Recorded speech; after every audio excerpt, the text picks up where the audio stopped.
이것은 하나님의 말씀입니다. 오늘 우리에게 주신 말씀을 통해서 그리하면이라는 제목으로 하나님의 말씀 선포하겠습니다.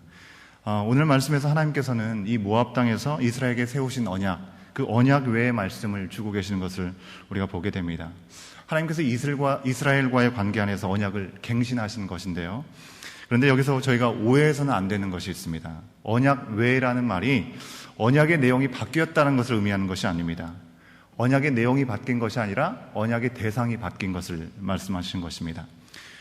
출애굽 세대에게 시내산 반도에서 하나님께서 호렙산에서 말씀을 주셨습니다. 그 말씀을 이제 요단 동편에 있는 모압 땅에서 신세대에게 다시금 갱신해주고 있는 말씀입니다. 그렇기 때문에 언약 외라는 이 말은요, 언약 말고가 아니라 이 호렙산의 언약에 덧붙여 이렇게 우리가 말할 수 있겠습니다. 즉 원래 언약이 폐기된 것이 아니라고 하는 것입니다. 하나님께서 이스라엘을 자기의 백성으로 삼으시고 이스라엘은 하나님이 그들의 주인 되심을 인정하는 그 약속에 근거해서 이스라엘이 하나님의 말씀에 순종하면 하나님께서 이스라엘을 안전하게 보호하시고 복을 주신다는 동일한 내용의 언약이 바로 이 신세대들 앞에 선포되면서 언약이 갱신되고 있는 것이죠. 이 언약의 갱신은 어떻게 이루어지고 있습니까? 먼저 그들에게 행하신 구원의 역사를 되돌아보게 하신다고 하는 것입니다. 2절과 3절 말씀에서 모세는 여호와께서 그들을 건져내시기 위해서 애굽 땅에서 큰 시험과 이적과 큰 기사를 보이셨다는 사실을 상기시켜주고 계십니다. 그들이 비록 어린 시절에 그것을 봤다 하더라도 그 일의 목격자라고 얘기하고 있는 것입니다. 그런데 이스라엘은 마치 이 일을 전혀 보지 않은 사람들처럼 살았습니다. 4절 말씀이 이러한 이스라엘의 모습을 잘 표현해주고 있는데요. 4절 말씀 우리가 함께 확인해 보겠습니다. 4절입니다. 시작. 그러나 깨닫는 마음과 보는 눈과 듣는 귀는 오늘 여호와께서 너희에게 주지 아니하셨느니라. 어떤 이들은 이 말씀을 좀 오해합니다. 하나님께서 깨닫지 못하게 하시고 보지도 못하게 하시고 듣지도 못하게 했는데 어떻게 알 수가 있느냐고. 이 이스라엘 백성이 무지하고 불신을 갖게 된 것은 그들의 잘못이 아니라고 이 말씀을 보고 그렇게 오해할 수 있습니다. 물론 이 한 구절만 보면요, 우리가 그런 오해가 가능합니다. 하지만 지금 이 말씀의 전체적인 맥락 속에서 보면 그런 말씀이 아니라는 것입니다. 앞서 하나님이 그들을 위해서 행하신 큰 일들을 언급하신 이유가 무엇이겠습니까? 하나님이 그들이 하나님께서 보이신 그 일을 통해서 마음으로 깨닫고 눈으로 보고 귀로 들을 수 있는 그런 마음, 모든 것들이 열려지기를 원하셨기 때문에 그렇다고 하는 것입니다. 하지만 이스라엘은 그 모든 것을 보았음에도 불구하고 마치 전혀 보지 못한 사람처럼 불신한 가운데 너무나 쉽게 위기 가운데 어려움 가운데 휘청거리고 있는 모습들을 보였다고 하는 것입니다. 그러기에 하나님께서는 이 모세를 통해서 그들이 하나님의 언약 그리고 하나님께서 구원에 허락하신 그 손길들을 보고서도 목이 곱고 정말 마음이 강팍하고 굳어져서 하나님의 뜻을 깨닫지 못하는 그 상태를 그들에게 알려주고 계시는 것입니다. 하나님이 진짜 그렇게 깨닫지 못하게 만드셨다는 것이 아니라 역설적으로 그렇게 표현을 한 것이라는 것입니다. 우리가 너무나 쉽게 알 수 있는 예들이 있죠. 우리 부모님들이 자녀가 뭔가를 못마땅하게 하는 일이 있으면 잘한다 그렇게 얘기하지 않습니까? 이게 정말 그 아이가 정말 잘해서 그렇게 잘한다고 표현하는 게 아니죠. 그죠? 그 잘못하는 마음을 역설적으로 표현하는 것입니다.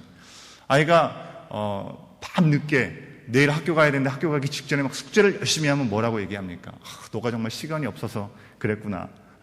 그런 거니? 그렇게 얘기를 할 때가 있지 않습니까? 근데 사실 아이들이 그런 게 아니거든요. 오락하고 다른 일을 하느라고 그 일을 하지 못한 것에 대해서 꾸짖는 마음으로 그렇게 표현하게 되는 것입니다. 지금 이스라엘에게 하나님께서 역설적으로 내가 깨닫는 마음과 보는 눈과 듣는 귀를 주지 않아서 너희가 알지 못하는구나 라고 얘기하는 것도 그런 표현이라고 하는 것입니다. 이어지는 말씀에서 이 사실을 우리가 더 확실하게 알 수 있습니다.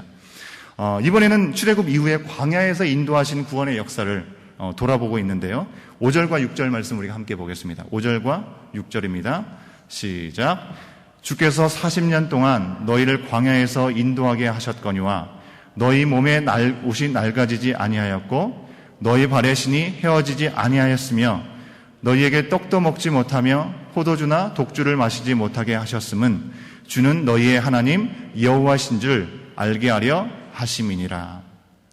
그들이 광야에 살았지만 마치 광야에서 살지 않는 것처럼 살았다고 얘기하고 있습니다.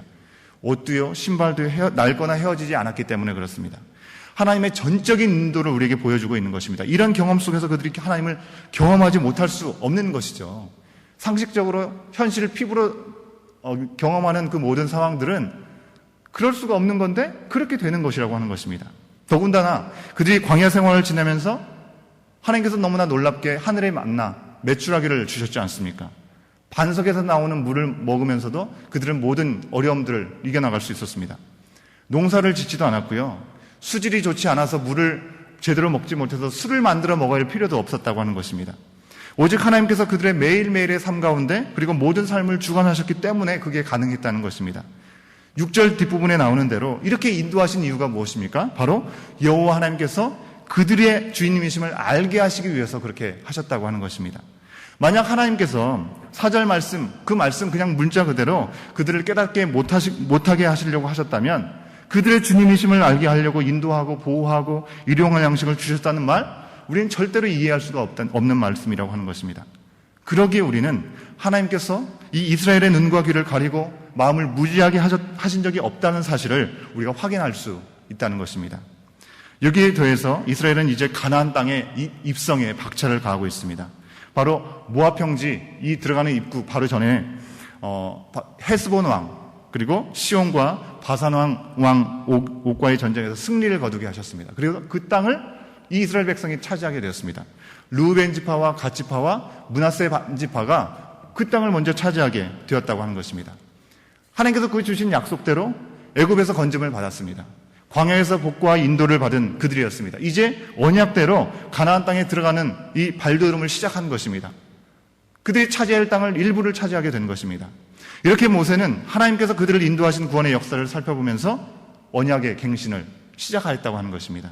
그리고 나서 모세는 이어서 말합니다.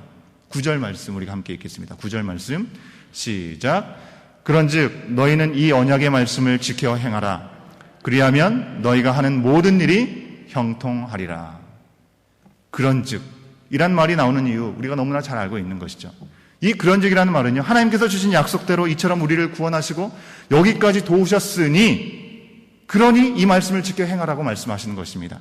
처음 이스라엘에게 약속을 주신 하나님께서 지금까지 너무나 신실하게 약속대로 하신 말씀대로 그 일들을 지키시면서 일하고 계십니다. 아브라함이 여호와 하나님을 믿으니 그를 의롭다 여기셨습니다. 그렇게 여겨주셨던 우리 하나님께서 그와 그 후손에게 주신 그 약속, 그 언약을 지금도 한순간도 잊지 않고 포기하지 않고 지켜가고 계시다고 하는 것입니다. 그렇기 때문에 이스라엘도 그 언약의 조건들을 따르는 삶을 살아야 하는 것이죠. 약속대로 하나님만 주로 섬기며 따르는 삶이 그들 가운데 주어졌다고 하는 것입니다. 물론 이게 우리 인간의 의지로만 가능하지 않습니다. 우리가 아는 대로 우리가 너무나 죄인이기 때문에 그렇습니다. 구약시대에도 마찬가지였죠. 그들이 매일 혹은 정말 자주 제사를 드렸습니다. 하지만 그들이 드린 제사, 영원한 죄를 씻을 수 있는 그런 제사가 아니었습니다. 그런 최악의 상황, 바로 우리가 죄 가운데 있다라고 하는 그 최악의 상황에도 하나님의 언약이 있기 때문에 그들이 이 자리까지 올 수 있었다고 하는 것입니다. 그리고 그들 스스로 죄악을 이기거나 벗을 수는 없는 것이지만 주권적인 하나님의 다스림, 강권적인 인도 가운데 이곳까지 따라올 수 있게 하셨다고 하는 것입니다. 그들의 약함이나 그들의 악함, 너무나 잘 알고 계셨던 하나님께서 그들 가운데 한없는 인자와 긍휼을 베푸시고 그리고 언약을 지켜주셔서 백성 삼으시기 원하셨기 때문에 그들이 하나님의 말씀에 따라가도록 매 순간순간 도우시고 인도하시고 놀라운 역사를 일으키셨습니다. 그러기에 그들이 하나님께 복종할 수밖에 없도록 이끄신 것입니다. 지금도 이런 이유로 하나님은 그들에게 말씀하시는 것이죠. 뭐라고요? 그런즉 지켜 행하라. 그렇게 말씀하시는 것입니다. 그리고 이어지는 약속을 주십니다. 지켜 행하라. 그리하면 너희가 하는 모든 일이 형통하리라. 이 약속은 이미 주어진 것입니다. 그리고 이 신세대에게 갱신되고 있는 것입니다. 그런데 이 말씀에서 절대로 빼먹어서는 안 되는 한 단어가 있습니다. 오늘 말씀의 제목, 그리하면이라는 것입니다. 그리하면 범사에 형통하다는 말에서 정말 많은 사람들이 집중하는 한 단어가 있습니다. 그 단어는 형통이라는 단어라고 하는 것입니다. 하지만 하나님과 우리 관계에서 절대로 놓쳐서는 안 되는 것이 바로 그리하면이라는 말입니다. 하나님의 그 놀라우신 은혜 가운데 복을 우리에게 약속하셨습니다. 하지만 그것은 약속 관계 안에 있을 때 가능한 거라고 하는 것입니다.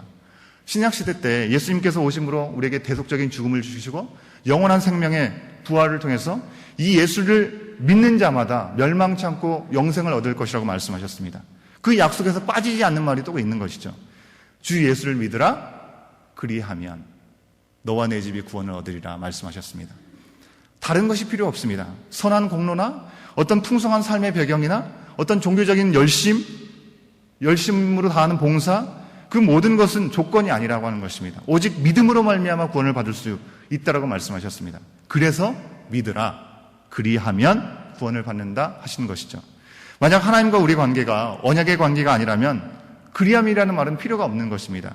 하지만 하나님께서 우리를 그저 리모컨으로 조정하는 로봇으로 만들지 아니하시고 자유한 인격체로 우리를 창조해 주셨습니다. 그리고 그 자유로 인해서 비록 우리가 죄인이 되었지만 이 악한 우리를 구원하시기 위해서 언약을 주셨고 이 언약대로 믿기만 하면 구원하시겠다는 약속을 주신 것입니다.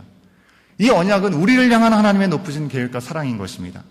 믿을만 하지 못한 우리가 그 약속을 지키게 하시려고 하나님의 신실하심으로 우리를 이끌어가고 계시는 것입니다. 이처럼 이스라엘 향한 언약에도 그리하면이 있었다는 것입니다. 말씀대로 지켜 행하라, 그리하면 모든 일에 형통하리라.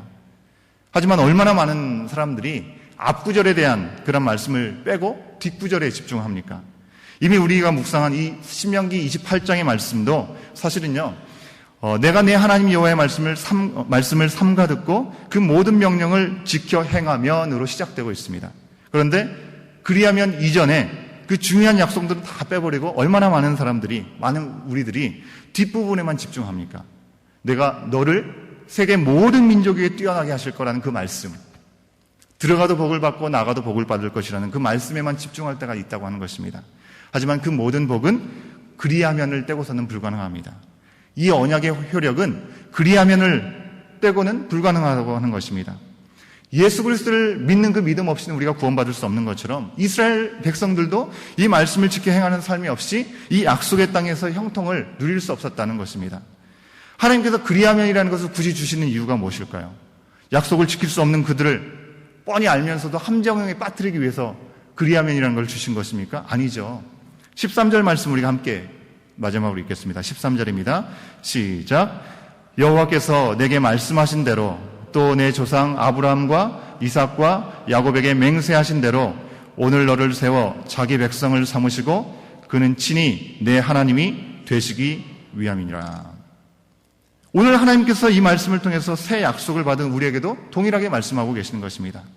우리 주님의 계명을 그냥 예사롭게 생각하고 무시하고 살아가면서도 그 하나님과 맺은 그 친밀한 관계 안에서의 축복을 우리가 실감할 수 있다라고 미혹되지 말고 이 말씀을 기억하면서 너희도 내 계명을 지키면 내 사랑 안에 거할 것이라는 그 말씀을 기억하라고 말씀하시는 것이죠.